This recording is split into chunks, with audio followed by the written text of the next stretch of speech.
how do we fund our social enterprise? And I think while the slide's trying to come up, the slides begins with talking about what fundraising is. There have been many definitions for fundraising. You can go to the next slide, and the slide after one, I think I'm done with. Okay, yes. For me, there are a lot of definitions around fundraising, but for me, one of the things I like to say about fundraising is that fundraising is not tied to non-profit alone. It's not tied to social enterprise. It's very important you understand this. This is the first thing I want you to understand in all of our conversation, because this is one of the biggest problems. So I have worked in non-profit and also for-profit over a decade plus now, right? And I realized that when it comes to for-profit fundraising, people are a bit more aggressive. A lot more work goes into it as against non-profit and social enterprise, and it shouldn't be the same. I dare to say that you need more convincing when you're in the non-profit angle than when you're in the for-profit angle, because for-profit, the return on investment are more physical than that of social enterprise.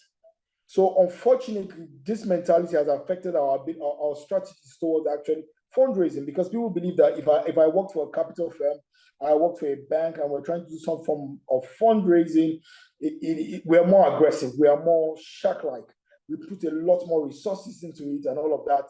But unfortunately, it shouldn't be so. It cuts across the same work you ought to put, the same effort you ought to put in the for-profit sector. You should even put double in the non-profit, as I've seen it, because it takes a particular kind of people who actually give to non-profit as against for-profit. Are you getting me? Let me narrow it down. There are a lot more givers ready or willing to look for a for-profit organization to put in an investment as against non-profit.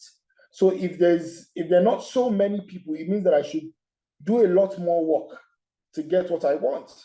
So for me, that is very important to lay that foundation, to understand the definition about fundraising. It's basically the way organizations ask for donations and financial support from public, business, government, foundation, and many other organizations. And please also note again in my definition, I didn't tie fundraising to physical cash alone. I'm hoping to talk to that as we move on, because I haven't consulted for a lot of nonprofits in the past, and I haven't done a bit of analysis on the need analysis of where they are, what they need in terms of support. I realized that 90% of the time, most organizations don't actually need funds. That's not their biggest need per time. And it's always shocking, because when I get to talk to nonprofits, I like to do an assessment. I do my assessment, do my engagement. I come back to you with the reports to say that, okay, haven't engaged with your organizations, members of your organizations, beneficiaries of your organizations in the past, and your immediate community, right? I have realized that these are the list of needs that you need, and this is based on scale of preference, this is what is most important per time. And I realized that most of the times, compared to what people think, it's usually not even money. But don't get me wrong, money is very important. I believe you can't do anything in this space without money. So we're still going to talk about that, right? So for me, like I said in the definition, two things. Number one, fundraising cuts across all sectors, be it for-profit and non-profit, social enterprise, which literally is in between. And also it's beyond just money. It's getting all needed support to be able to achieve your vision. Can we go to the next slide? Now we have that background stated. Now let's talk about fundraising pathways. So what are fundraising pathways? There are many fundraising pathways, right? Diverse ones. But for me, I say the most effective, or should I say the most popular choice, can be summed up into three. Number one is debt. Number two is grants. Number three is equity funding. Now I'm going to talk about this because, like we said, this is social enterprise. Not everybody here is a non-profit, a core non-profit organization, right? Not everybody's a not NGO. Many of us are social enterprise, right? So hence the reason why we have to talk about the three funding pathways. Now the first is debt. We all know what debt is. Debt is getting a loan. It could be from a bank. It could be from and yeah, let me come to that in talking about debt. In my experience, the most effective debt medium is actually bootstrapping your organization. You know, people underrate it so much. We see it like, I mean, we want to look out to banks, we want to look at venture capital firms, angel investors to get some form of debt. But the truth about it, and I'm telling you not from books. I'm telling you from practical example, right? The first time in my life I ever had a startup. I did a startup in agric, right, which is still very functional at the moment, but not really the total of my passion. So I have people working and managing it while I'm able to do other things, right? And I will never forget. This was in 2019. The very first capital we needed to start that company in Nigerian naira was 50 million naira. And at that point, now 50 million naira being the active capital, the running capital, I had put a lot of my own startup capital into setting up the office, 6 months wages for staff, getting an office space, technological need, and all of those things, right? But we needed 15 million naira. So what I did was that while I was doing all of that startup, I went to the bank, set up a company account, got a young bank account officer who were relating, and I was hoping I was going to be able to get a loan from the bank, because what we were doing was trading. We were doing commodity trading, right? Buying and selling of commodities and exporting commodities. So I was so sure it would be easy for me to get money from the bank. But unfortunately, when I got to the bank, I couldn't get the loan. And their answer was very logical. I used to work in the bank, so I understood it. The answer was that the business was speculative at that point in time, in the sense that there was no cash flow for them to analyze to be able to determine what I was worthy of receiving as an organization. So we're too young. So many of us might be startups. So it'd be so hard to get debt from organized finance organizations. So I went back here. Here was I. I mean, I had taken all of my savings to start this startup, right? I'd even resigned from a very big organization where I was country director to do this. And I was like, what next? So I literally had to sit myself down and begin to speak to myself the way I would speak to other people about fundraising and say, okay, what will you have advised somebody to do? And what came to my mind was bootstrapping it. Who do I know in my circle that could give me 50 million naira? How many people do I know in my circle that could actually give me 50 million naira? So I sat down and began to make a list. Who were the people that knew my antecedents, who knew my capacity, who could actually, if they couldn't invest in a company that was a startup that didn't have antecedent to make it credit-worthy, they had workings with me to say that they have a relationship with me and I was credit-worthy, so they could give me debt. So I did the analysis, then I now put in the work. I did a pitch deck. I did a cash flow forecast. These are things that are very important. We'll talk about supporting documents that you might need when trying to raise funds. I had to do a pitch deck. I had to do a cash flow forecast to say that if you're going to give me 50 million naira for the next 10 months, this was your return on investment. This is the monitoring period. In other words, I need the next 4 months not to pay you back with interest. But after that 4 months, I'll begin to lay off all of that debt on a month-by-month basis. So I had all of that information done. I had the cash flow forecast, and immediately I started sending emails. And let me shock you so you understand how official we need to be about the things we did, because this is another major issue. I see people going to social enterprise out of passion, but because it's passion, we forget to put that corporate feel into it. We need to understand that this is an entity. It's an organization. You must treat it as an organization. You cannot run your social enterprise or your non-profit like a community organization. You cannot just have access to the finance of the organization, and do whatever you want to do with it. There must be some form of structure, even if it's just you at the moment, or maybe a team of 3 people. So I did official emails. I went and I did pitch decks. I had, all the things I needed to do. And the first person on my list was someone who was related to me. He was an uncle who was going to retirement, and he was a shrewd person. He was the hardest person to get money out of. I remember one of my cousin was trying to explain him and say that it's easier to get money from the devil than to get money from this particular person. And he was a very wealthy person, right? So I sent him an email saying that I want to book a business meeting to come do a presentation to him. And I was very official. I said, okay, come to my office at so time. And I went there and I did a full-on presentation, did an investment later, did everything to him. And in less than 2 days, I had 15 million from one person. So my plan was to fundraise that debt for multiple people. But because I had taken structure into the business, I got it from one of the hardest person to get. So what am I saying with this? For debt, while debt is important for your social enterprise, I want you to be able to start small and scale up. Have you heard about the 4-man rule? There's this 4-man rule that states that for anybody you want to meet in this world, you are 4 persons away from that person. And let's take that practically, right? So let's say I want to meet Joe Biden. Joe Biden is the president of America, right? And the 4-man rule says that I'm 4 persons away from Joe Biden. So practically, so I used to work for the founder, the chairperson, not the founder of Better Life Program, who used to be a first lady, right? Aisha Babangida. I used to work for her. I worked for her for 4 years. And I know she has good relations with Joe Biden. So I know how she knows Joe Biden. So 2 persons away from Joe Biden. If I take it from another route, I have consulted for one of the state governors in Nigeria who has a relationship with the president, and the president has access to the president of the United States of America. 3 persons. So whoever it is that you need to actually get that depth from, it is easy if you can structure your business and make it bankable. I usually don't like to use that word, but it's the word that suffices. Your business or your social enterprise or your nonprofit has to be bankable. And let's now go to the nonprofits. Does it apply to nonprofits? Should an NGO be bankable? Very much so. I've gotten funds from organizations like USADF, USAID, DFID, GIZ, Teach for All, Profuturo, Google, Facebook, over the periods of years, right? And I can tell you that one of the things that made it easy for me to actually get most of those funds, apart from the other things I'm going to share, is the ability to have structure in the nonprofit.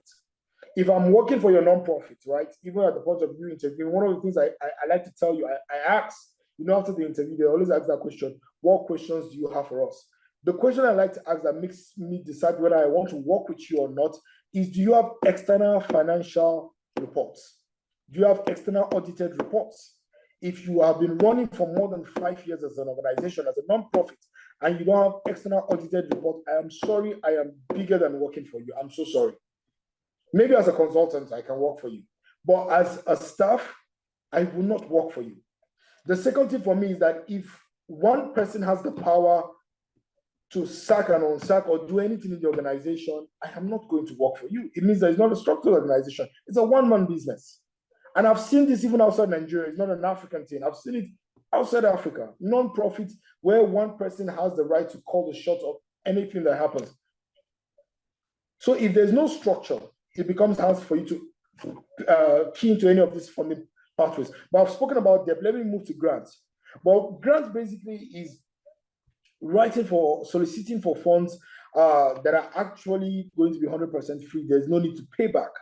And there are two literal ways to access grants. There are grants that are literally called for, where an organization does a call for EOI, for expression of interest, where individuals can actually share and apply for that grant. And the second one is where an organization doesn't have that call but has an open grant system, whereby you can pitch your nonprofit program and have access to grants from their pool of grants.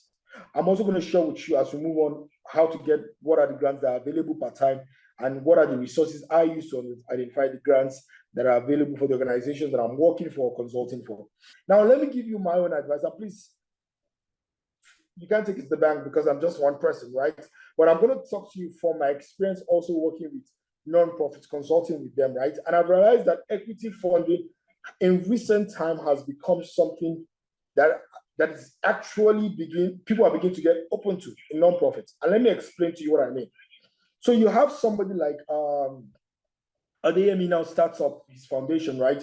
Which is what brought us here, right? And they're doing a lot. But guess what? He can do more than what he's doing, right? So if I give him $1 million, I bet you Adeyemi can do a whole lot more. He probably set up a bigger office in Manchester. I can see him smiling. Imagine what he could do with the money. Or in Nigeria, or get an office in Kenya, probably do physical events now as against just virtual events, and reach out to sponsors and partners to be able to fund that event, right? So he can do more. But the problem now is that he has to write grants, he has to look for partnership to get people to actually fund. But I would dare to say that getting people to fund a bit of your operations is not easy when your operations is not already funded, so to say. But here is me coming to him. I say, Adeyemi, I really love what you're doing, and it aligns with what I always wanted to do in the nonprofit sector. And instead of having to start a new foundation myself, why don't I do some equity fund? Why don't I fund and we both co-found this foundation? And I'm ready to give you $1 million. So, Mr. Adeyemi, will you accept or not? He won't. So the truth about it is that maybe the term is why the reason why many of us say no to it. But I believe that collaboration is something that we need to begin to look into in this sector. I like to say it this way. I say there's a reason why the last SDG talks about partnership to crown it all. I believe that the new form of what's that word? The new form of collaboration is the new form of competition. We need to be able to work together for the common good because you can't do it alone. And one of my mentors defines equity this way. He said it's like somebody coming to give you money for a slice of a small cake so that that small cake can become a bigger cake, or you having full percent of that small little cake. So which will you want? Give them a little chunk of your small cake so the cake can become bigger. Invariably, it means that your share of the bigger cake will be bigger than the smaller cake you used to have. So I believe it's something that we need to also begin to look into. And equity, and maybe not the funding aspect also, we also need to begin to look at the resources people bring to our organization. There are certain people, and this is some form of putting two heads together. I love that. I love the way Basi said it. Putting two heads together with the same vision will achieve greater results. I agree with you. Levi says some people feel that sub partners can lead to disappointment. Maybe you don't share the vision. I once tried it but failed in a non-profit. Thank you for bringing that up. So are there chances of issues? Yes. So the onus now lies on you. You need to be able to do your analysis of your new investors, so to say, to identify that does your goal align. And also you understand that you can actually do, so I have done equity 50% of an organization, the agri organization I was talking about. But guess what? The person who has 50% has no voting rights on operations. So he has 50% of the organization. What that means is that for profit we make at the end of every year, he gets 50% return on investment, being 50% equity. But I made him sign the fact that he has no voting rights. So 100% operation driving of the organization is still fully mine. So what am I trying to say? There's many ways you can actually turn the contract or the partnership to work to your favor. But more important, be certain who you are going into bed with. Because certain people jump at this sector just to make money or for political purposes. So be certain that somebody is not using your vision, your pet project for their own personal gain. So it's very important that you do that analysis before you go into bed with anybody. That is my own advice. But I say this a lot where I get to talk to social enterprise, non-profit people that be open to also working. Let me also give you another ideology. You know, you can set up an advisory board and have a chairman who is not yourself or chairperson, and put up in that board people that bring some form of value, some form of brand, some form of support to your organization. This is something that also non-profits have been using in recent times that have proven to be very effective. I'll give you a practical example now. Imagine I start a non-profit and I get somebody like Jeff Bezos to be my advisory board chairman. Come on. Think about the value that brings to me. Him tweeting about the fact that he's the board chairman of this organization alone makes me very creditworthy, makes me very, very, very structured in the eyes of many other potential partners and funders. So you must think toward the angle of collaborations in terms of fundraising. Let's go to the next part. Let's go deeper now into tools and actually raising funds. A couple of things I will share with you. Oh, this is for me the most beautiful thing ever. The most powerful tool for fundraising is it's so cliche. It's like the oldest book the oldest trick in the book, and that's storytelling. In the 90s, I mean, I was very, very small right then, but in the 90s and in the 80s, maybe not in 2000, one of the easiest way a lot of international organizations made money from or got grants and partnership to do things in Africa was always by putting up a video of some child who probably has not eaten for 2 months and had flies all over him, and the child was crying. And that video was played on CNN and all over the TV stations across Europe. and people are crying and saying, please, how can I'm going to give you my savings. How much do you want? I'm going to give you $1,000. I'm going to give you £1,000. And people kept on, while that was used, overbeaten or used in the wrong way as time went by. But believe me, it is very important. You have to be very intentional about curating the story that you want to tell. And I'll explain to you. So I have been in situations where I do an open letter, I do a pitch deck, write out to a couple of organizations to fund a particular project or partner on that. And I see organizations, in one or two, just immediately say, okay, how much do you want? How much is the whole entire budget for this project? And they give money to it. And most of the times when I get to talk to maybe the CSR manager or the organization lead on, I like to ask that question, what made you fund this project? Most of the time is usually around the story we told. In the materials you share with potential partners, investors, what story are you telling? You need to be able to own the narrative. You need to make it very, let me grab the attention of the people that you intend to be able to fund, that you intend to fund or invest in your social enterprise. So I'll give you an example, and I'm going to walk towards social enterprise, right? So an organization sells SIM card, right? Sells SIM card. Okay, no. An organization sells phone, let's say phone. And we all know how everybody wants to buy an iPhone, and an iPhone is $1,000 plus, a Samsung is expensive. And some organization in Africa says that we are now making phones and we want to sell phones, right? And that's what they're doing. They're just making phones and selling phones. If I want to do their marketing PR, what I'll probably want to work around is, are their phones affordable? If their phones are affordable, I want to tell a story around that. I'll probably do a video of some village in Kenya or some village in Rwanda, and how in a community of thousands and hundreds of thousands of people, only 10 people have phones because it's not affordable. Having understand that problem, we have now decided that communication is important, communication is life. So now we are actually now creating phones that can actually be afforded by the 1% or the bottom of the pyramid. That's the message I would like to sell. Instead of saying I'm just selling phones, I'm going to be looking at what's the unique selling proposition. What value do we add to the ecosystem, to the world at large? And I'm going to capitalize on that, and I'm going to take that narrative and put that narrative forward. So you must be very intentional about telling your stories. We all are on social media. We have social media accounts for our non-profit social.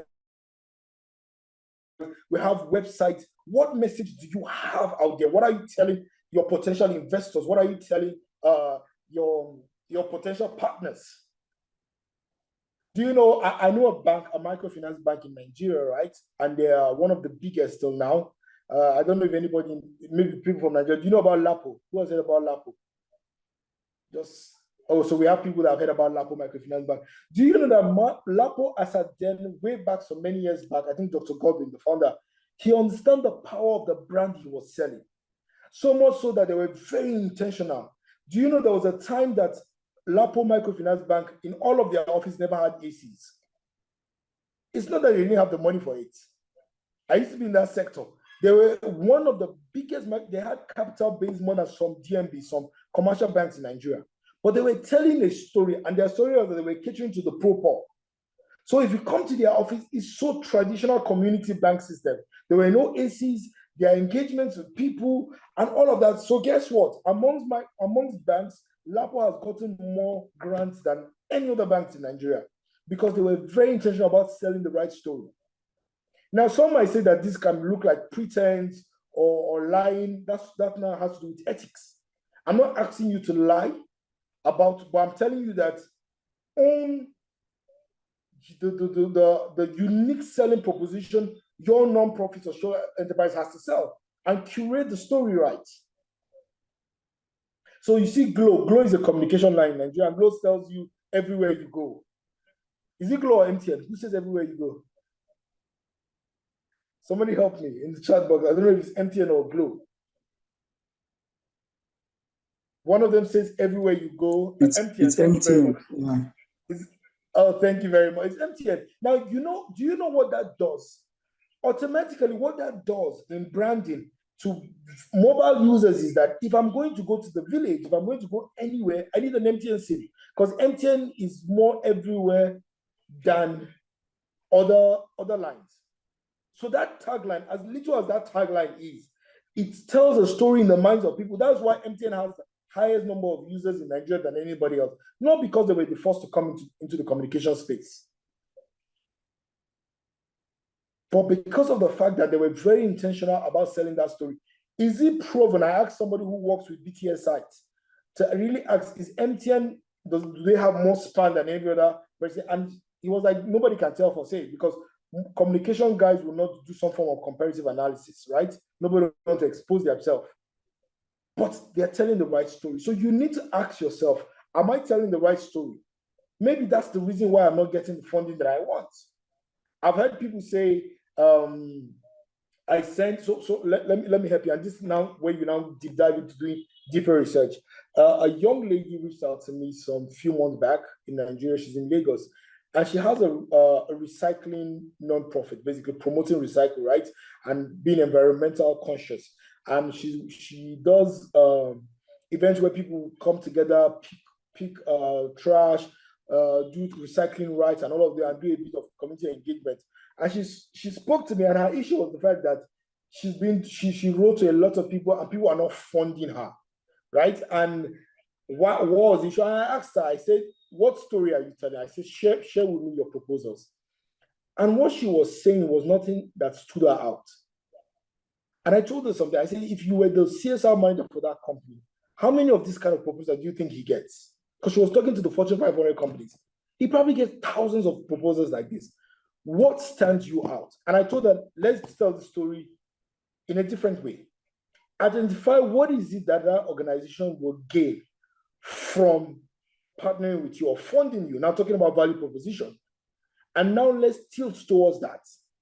And I spoke to, and it was a chemical company. They were producers of chemicals and all those things. And I spoke about the fact that, see, why don't you speak to the fact that they could pay for carbon proofing through you? They could be able to speak about the fact that they're now ESG compliant through doing partnerships with you.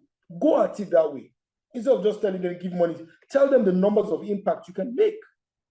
Curate it, create the story that way, give them let the story. So the art of storytelling for me also talks about value proposition. You need to be able to talk about the value proposition. And I'm going to share one last thing before I move to the next about storytelling. Also, there was something that used to be very popular some many years back, about a decade plus back. And that was also the thing about sponsorship. So there was a time where you see ads, non-profits in Africa tell you there's a child in Kenya that can't go to school, sponsor this child, pay for his scholarship and all of that, and you'll be able to change his life. And the organization also plays the role of mediation between that child and that sponsor. You see that story, the angle of that story, that it gave that sense of, I'm changing somebody's life.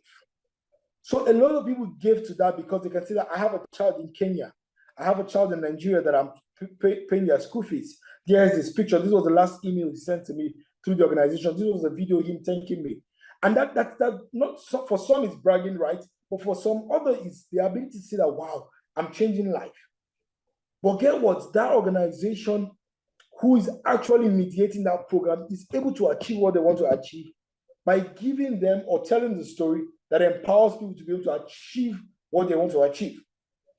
So it's very important. We are very particular. And last thing I'll say about storytelling is that you need to be able to share testimonial. It sounds very cliche, but if you say you have been doing this for a year, what is the impact you have been able to make? You need to be able to be very intentional about sharing impact story. In the organization I work, one of the things I participate is that every quarter there's an impact report, and I do a blast. So my team, the team in my grandma, and I'm like, okay, speak to Mel, speak to the monitoring and evaluation team, speak to programs team.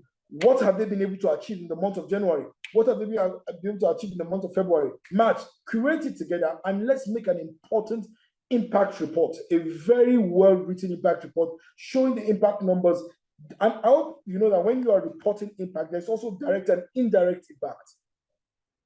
So I'll give you an instance, right? If I get to train 10 people on a skill, and I not just train them on skill, I give them a startup kit to be able to make them start a business from that skill. Directly, I've impacted 10 people, but indirectly, when I do my MEL assessment, when I identify how many in that household, how many people are in their house, how many people are dependent on them. Some of them have as much as 8 dependents. All of that number sums up my indirect impact, because by giving that person the ability to make money, he's able to actually affect those other people. So it is important that you create that impact report and share. Sometimes, and here's another thing I'm going to say about the emotional bank system, right? It is, so I don't know if you've heard about the emotional bank. So the emotional bank basically says that by meeting Adeyemi, right, from the first time we met, I have opened an account in my emotional bank with him. And by doing this training for him free, guess what? I have made deposits in my account. So he feels indebted to me, right? So someday, maybe when I probably go to the UK, because I hope to be in the UK soon, and I'm in Manchester, I'll just hit him up. He'll probably take me out for dinner. Guess what? I'm making a withdrawal from my emotional bank, right? So always learn that sometimes what that means is that most of the times don't go to a funder with an ask first. It sounds so very critical, but I'm sharing with you personal experiences, personal tips that has worked for me. I never go asking first. I first start by establishing that relationship. Send them an impact report. Do them a season's greeting card or something from my organization to your organization. What you are doing, that you are trying to establish a relationship. My organization has a program we're doing this week, right? And we had invited a couple of ministers and some key officials in the country. And one of them, the Minister of Health, couldn't make it. So one of the directors has sent an email, right, to me saying that they couldn't make it. And immediately I got the email. I go and say, okay, I mean, I had to go and look at what is he doing that time that makes it impossible for him to meet. And I quote that saying, oh, I'm so sorry that our program clashes with your program. I'm so excited with what you are doing on this program. Haven't seen the impact, blah, blah, blah. Say all of those things. But regardless of this program, it would be lovely to actually establish a relationship or partnership with you. I'll probably do a courtesy visit, post your event to also celebrate. Immediately I got a reply, oh, thank you very much. I'm so excited. You know about what we are doing and how we can meet, and I'm excited to hear about your excitement about what we are doing. Please, can we see on November so date? And it has already been established. So the fact that somebody turns you down on an ask does not mean that it's a total shut down. All you need to do is that right upon that to build a relationship. I can tell you for free, right? There's a grant recently that I got for the organization I work with, right? And for NDA purposes, I might not share the name, but the organization is giving us $1.2 million. And you know why they're giving us that $1.2 million? They did a call for expression of interest. But because of the relationship before now, the things the organization has been able to do and proven themselves in terms of that relationship, they were the ones who reached out to us, telling us to apply for that grant. So it is important to understand that fundraising is key or is bound on relationship. It is very, very important. And when you get to engage, you go out, create a mailing list, create a partnership, do a partnership mapping, identify the organizations that will be key to what you are doing, and identify the people in those places and establish a relationship with them, because you will need it to. So yes, let's talk about tools, right? What are engagement tools that you need? For me, I think the very first thing you need is a discussion document, right? And discussion documents are made up of things like pitch deck, concept notes, business plan if you're a social enterprise, you're looking for investors, and also your financials. It could be cash flow forecast, and talking about the financials of the project to say that in 2024, these are the projects we want to do. This is what it will cost to do this project. This is the cost for capital, for human capital, the cost for implementation. Have that clearly curated, right? And if you have that all clearly curated, you can also have your previous financials. Say, okay, in last year, in 2022, this is how much we got funded. This is what we did. Accountability is very, very important in this sector. There are so many non-profits in Africa, and unfortunately, very few of them actually are there for the right reasons. So this has made funders and investors paranoid. So you need to be able to prove that you are not part of those organizations that just want to skim out with people's money. It's very, very important. Also, it's important that you specify your human capital. Now, human capital proof is very key. I've realized in recent time that most international funders are very keen on that. What is your human capital? What are the people you have to run this project that you say you want to run? And let me give you a cheat to that. I don't believe that you need to have everybody on your payroll. I believe that the volunteer and the internship pathway is very important based on where you are per time. Are you getting me? You might not have the capital to be able to fund people like me. I'm sorry to say. I'm so sorry to say. I'm not sound braggadocious, right? Because as nice and as appealing, as passionate as I am on this sector, if you probably want me to come fully on your team, the bills might be a lot, right? So why not take advantage of other opportunities? Opportunities that you say, okay, why don't be a consultant to us? And a consultant based on the project we get per time. So we have a contract with you as a consultant to us. We can put you up on our brochures and our pitch deck and all of those things. And once we get, yes, Levi, volunteers help manage bills. Once you get all of those, we get those projects, then we can now pay you your per hour rate to be able to work with us. But you need to be able to have the right set of people to be able to implement your project. It is very, very important. I can't overemphasize this. It's very important that you remember, you know this. So get the right set of people to come. Thank you very much, Harriet. I love that you love this. To have the right set of people. I don't know why we don't take advantage of this enough. There are a lot of young, hungry people, hungry in terms of hungry to do impact, that are looking for where to work. Take advantage of that. Don't take advantage of them, but take advantage of that till your organization get to the point that you are buoyant enough to put them on a full salary scale. So be able to have that human capital proof. I've realized to also add, I've actually been a grant assessor. So I have done grant assessing for USAID in the past for a project of theirs. And I can tell you that going on the back end and looking at people's application, one of the things I also try to look out for is, for me, 3 things. Number 1 is your antecedents. What have you done? Never for once think that you have not done so much. It depends on how you're telling the story. Do you know, just like Adeyemi is saying, if I take this training, by the end of this training, the report I'm going to bring out of this training, even you who went through this will be like, is it the same training that I went through? I'm going to do thematic analysis. I'm going to engage. I'm probably going to call Elijah afterwards, 1 month after or 2 weeks after, and ask him, what did you learn? What did Enoch tell you? How are you putting it now? What are the impacts? And be able to take glory for something that has changed in his organization. And do all of that report, right? So for me, the first thing I check is the antecedents. What have you done? Proof of your capacity. The number 2 for me is your financials. I can look into your financials and I already know I can tell your intentions, whether you just want to collect money or not.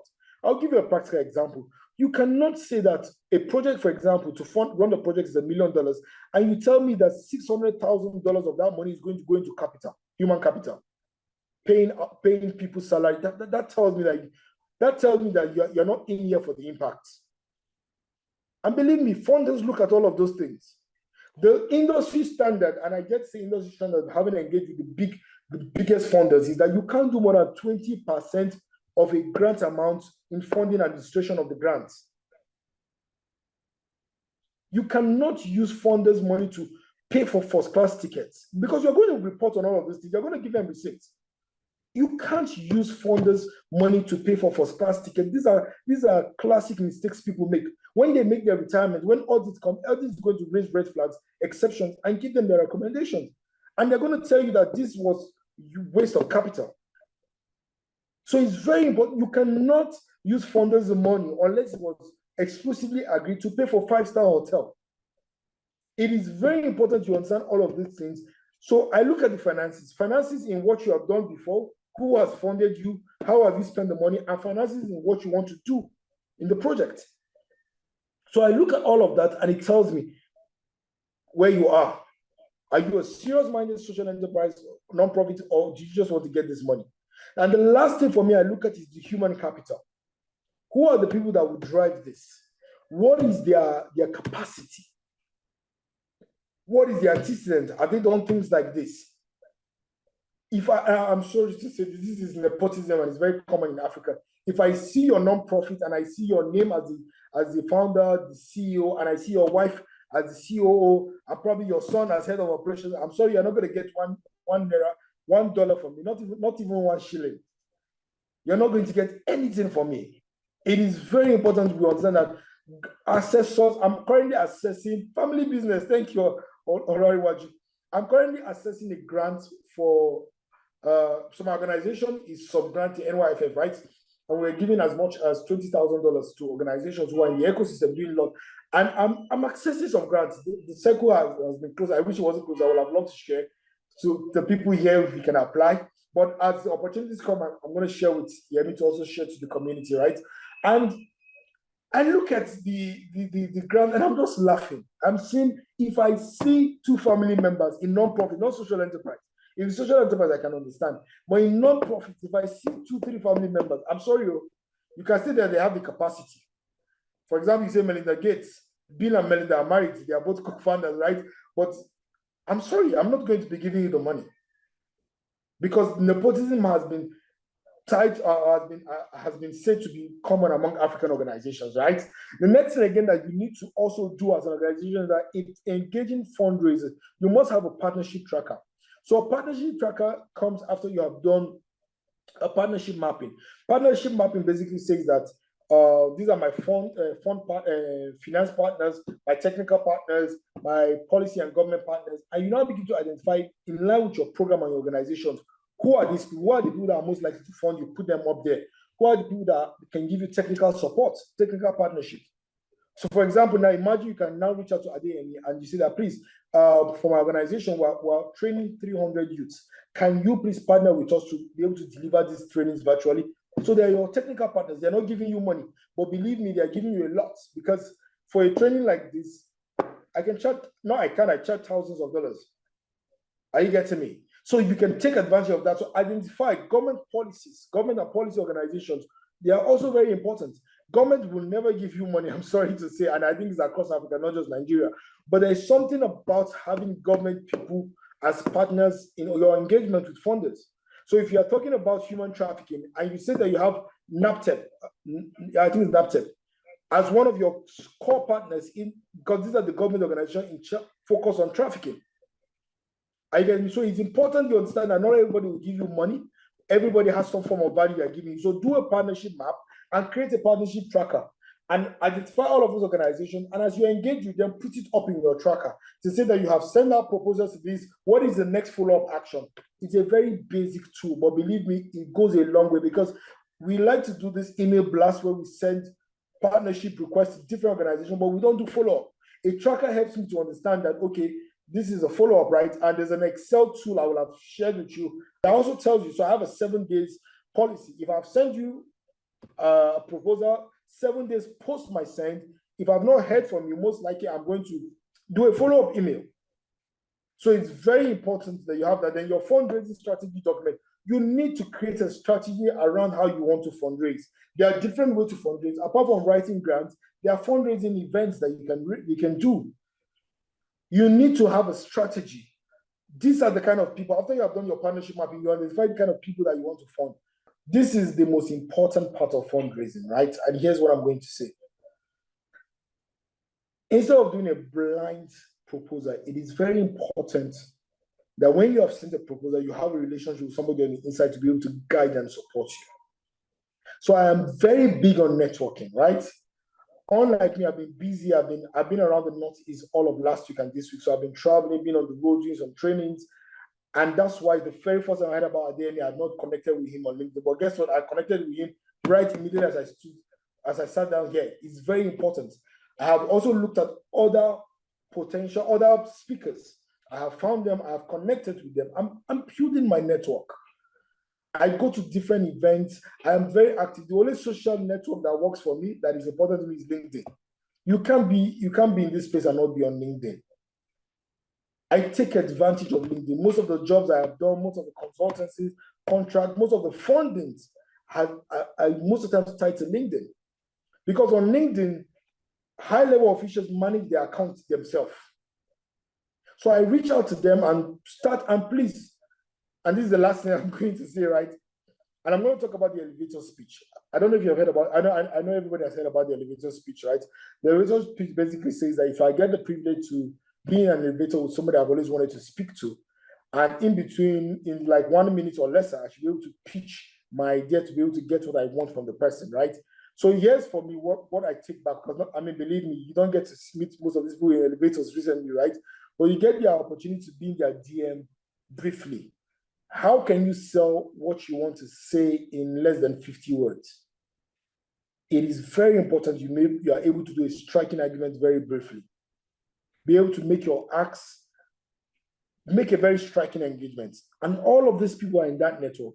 So you must be intentional, because I'm not going to lie to you to say that I haven't raised millions of dollars for nonprofits in Africa, that I've done that by curating a compelling grant application, right? I'm not going to lie that that's the only thing I do. I am very keen on networking. After I put in the application, I go to LinkedIn, I look for somebody who knows that person and tell them to do a call, to do a link up. I am very, very, very, I mean, we might not have all the resources, but I love the privilege to be able to take somebody out to dinner, for a lunch, and be able to talk a bit more about partnership with that organization. Believe me, it goes a long way. So the last thing I'm going to share with you is networking is very pivotal if you are going to raise funds. There are people that have the money that you need for that project, for that program, for that organization, but you need to be able to connect to them, build a relationship by networking with them beyond even doing the grant application. It goes a long way. Be respectful, be humorous, have some sense of humor. In your engagement with them, be friendly, be honest with you, not everybody is born to be an orator. You will need to work on yourself. Go to Toastmasters, look for a coach to talk to you or train you on being very engaging in how you talk. And lastly, for me, is be an active listener. You see this, and this is the last thing I'm saying. I'm not going to overemphasize it. When you are talking to someone, right, a founder, you need to understand that there are verbal and non-verbal communications that tells you everything. So somebody's telling you that, sorry, I can't phone you at the moment, but if you look deep into their eyes or follow the non-verbal conversation, you can understand why they can't phone you. It can be the fact that it's beyond their hands. By the person going extra, you know that, okay, I can phone you, but I can't phone you at the moment. Such people, you understand, that keep the relationship, always be in their immediate environment, so much so that once there's an opportunity for them to fund you, they can reach out to you.